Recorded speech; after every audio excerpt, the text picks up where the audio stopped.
of days. Westminster Abbey is the setting for the show of the century as peers arrive for the coronation of King George VI.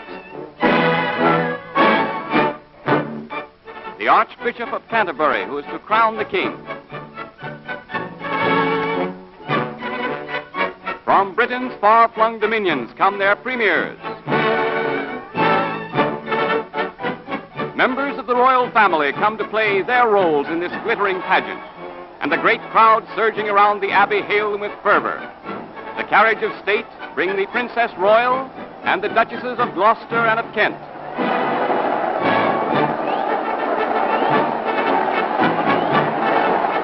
The arrival of the royal family is the signal for frenzied cheering from the crowd. The Queen Mother, who is their queen for so many years, is the idol of the British public, while the little princesses have captured every heart.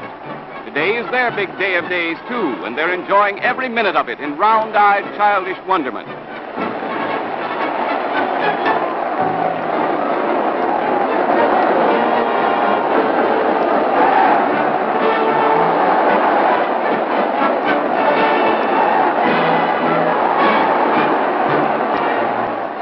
The big moment the crowd's been waiting for. The King and Queen leave Buckingham Palace on their way to the Abbey in the famous coach of state.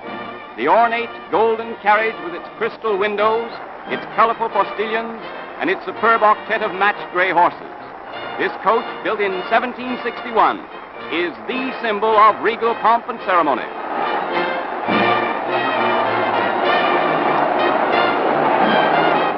The route of their majesties and their striking military escort, kings fighting men from all over the world, is along the Mall to Trafalgar Square and through Whitehall to the Abbey. And it's one prolonged roar for the entire 2 miles, the roar of the British lion. Hundreds of thousands of throats in a roar of welcome and of allegiance. For hour after hour, the crowds have waited to see this great pageant of empire, many of them for 15 or 18 hours. And now, their reward, the king and his beautiful queen on their way to the coronation. The roar rises to a deafening din of cheers and exultant shouts of "Long live the king!" as the stagecoach nears the Abbey.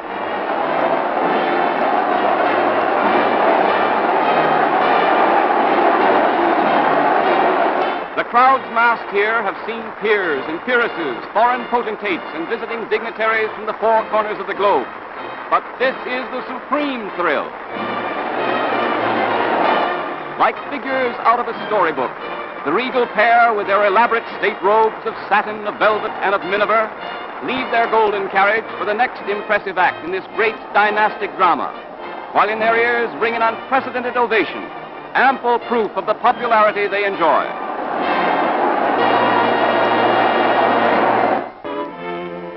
And now, inside the Abbey comes the crowning of George VI. George VI, His Most Excellent Majesty, by the grace of God, of Great Britain, Ireland, and of the British dominions beyond the seas. King, Defender of the Faith, Emperor of India. 8,000 have crowded this old abbey to witness the ceremony that is as old as England's kings. The royal family, peers of the realm, foreign royalty, and all the nobility of Europe. Here are gathered dignitaries from far countries, from the reaches of the empire, all to swear fealty to a new sovereign.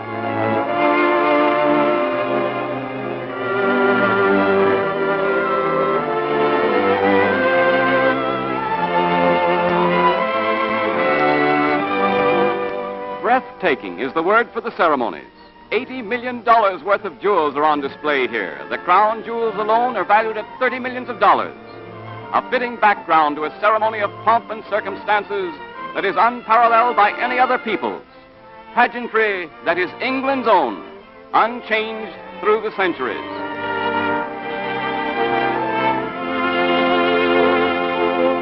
So it's Hail George VI, and throughout the empire upon which the sun never sets, there's occasion for wild celebration. God save the King!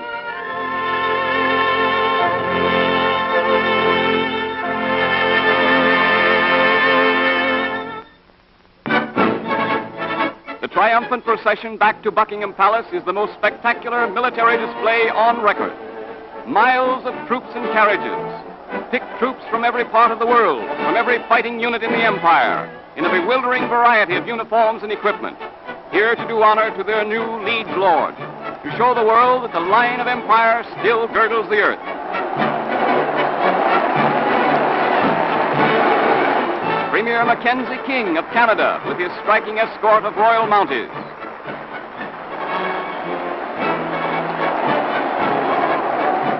The little princesses ride with their grandmother during the tumultuous procession back to the palace. What a day it has been for them. But there's more excitement ahead as the glittering parade winds its way through crowded London streets. And now the man on the street is to get his first chance to hail the new sovereigns as king and queen in all their regal array of jewels and gold, of ermine and royal purple, as they leave Westminster for their spectacular journey to Buckingham, a journey of state. And so that 1 million or more of their loyal subjects, jammed by the hundreds of thousands along the 4-mile route, may see them in their splendor, the coach is specially lighted so they can plainly see their majesties. And what a cheer of loyalty they get.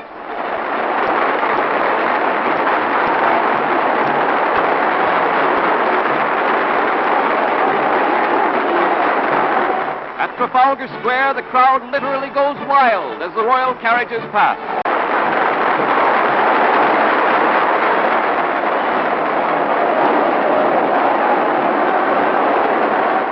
One of the most interesting groups in the parade, of course, is the famous Yeomen of the Guard, the beefeaters of song and story.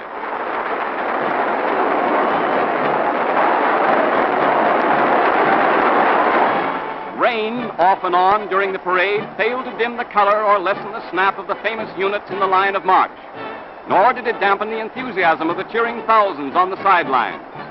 The troops lined the street shoulder to shoulder every foot of the way.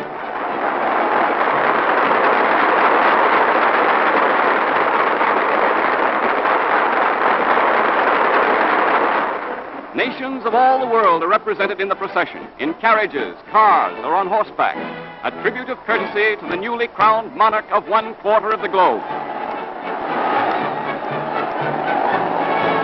Without doubt, the coronation and this magnificent procession is one of the greatest displays ever presented. The show nears its end as the famous golden coach, with its escort of male lifeguards and others, enters Hyde Park.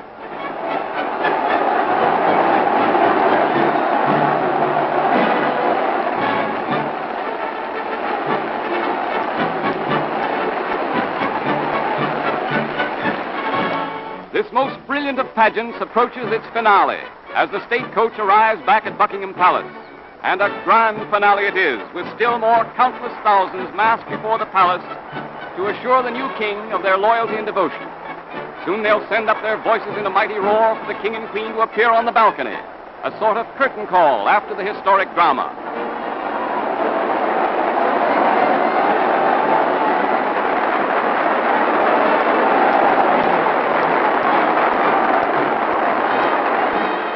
Called unexpectedly to the throne by a sudden twist of fate, George VI becomes the 40th British sovereign at the age of 41. With his happy family around him, he is today's man of destiny and arbiter of the destiny of 500 million people. Long may he reign.